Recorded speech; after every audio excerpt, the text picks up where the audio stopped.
22 जनवरी 2024 को अयोध्या मंदिर में श्री राम लला की प्राण प्रतिष्ठा की जाएगी, जिसके बाद श्री राम को उनके मुख्य गर्भगृह में पूरे विधि विधान के साथ स्थापित कर दिया जाएगा।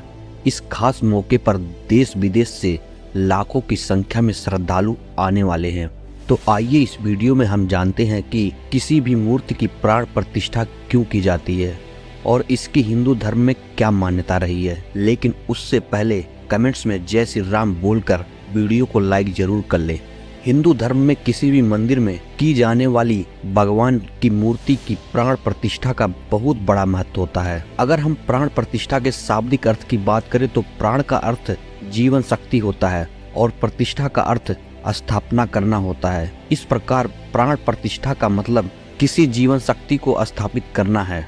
धार्मिक रूप से प्राण प्रतिष्ठा एक तरह का धार्मिक अनुष्ठान है जिसको हिंदू धर्मों में पालन किया जाता है और इसके जरिए किसी मंदिर में पहली बार भगवान की मूर्ति को स्थापित करते हैं। कोई भी मूर्ति की प्राण प्रतिष्ठा से पहले उसे पूजा के योग्य नहीं माना जाता है। प्राण प्रतिष्ठा के जरिए मूर्ति में जीवन शक्ति का संचार करके उसे देवता के रूप में बदला जाता है।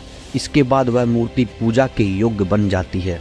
प्राण प्रतिष्ठा के बाद मूर्ति के रूप में उपस्थित देवी देवता की विधि विधान से पूजा व धार्मिक अनुष्ठान और मंत्रों का जाप किया जाता है। कहा जाता है कि प्राण प्रतिष्ठा किए जाने के बाद खुद भगवान उस प्रतिमा में उपस्थित हो जाते हैं।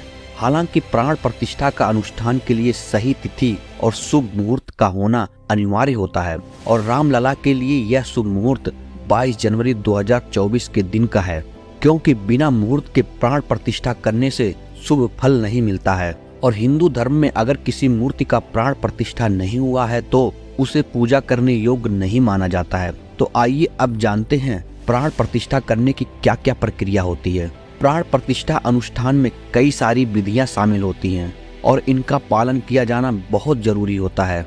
इसमें सबसे पहले जिस मूर्ति की प्रतिष्ठा होनी है उसे समारोह पूर्वक लाया जाता है। फिर मंदिर के मुख्य द्वार पर किसी अतिथि की तरह स्वागत किया जाता है। फिर इस मूर्ति को सुगंधित चीजों का लेप लगाकर दूध से नहलाते हैं। इससे मूर्ति प्राण प्रतिष्ठा योग्य बन जाती है।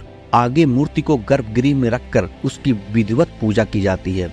इसी दौरान कपड़े पहनाकर देवता की मूर्ति को यथास्थान पुजारी स्थापित कर देते हैं। मूर्ति का मुख हमेशा पूर्व की दिशा की ओर करके रखा जाता है। मूर्ति स्थापित करने के बाद देवता को भजनों, मंत्रों और पूजा की खास विधियों द्वारा आमंत्रित किया जाता है।